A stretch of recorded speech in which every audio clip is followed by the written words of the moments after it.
Hey guys, welcome to Tutorial Guru. Today we'll be learning how to stop backup in Terabox app, and now let's dive right in. Now to stop the backup in your Terabox app, first open up your Terabox app on your phone, and after opening your Terabox app guys, on this interface at the top left corner of the screen you can see the three-lined icon available for us at the top left corner of the screen.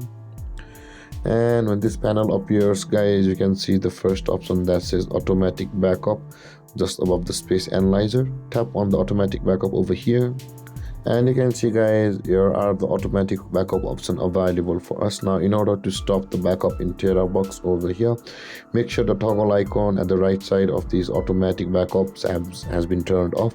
So to do that, tap on the toggle icon at the right side of these options which are blue, and let's tap on close each time this pop-up box appears. And you can see guys, when this toggle icon turns to gray, they will be turned off and you will stop the backup in your Terabox. And that being said guys, this is how to stop backup in Terabox. And if you have any confusions or questions regarding the topic, feel free to comment in the comment section below, and don't forget to like, subscribe and hit that bell icon for more videos. Thank you for watching guys. Peace.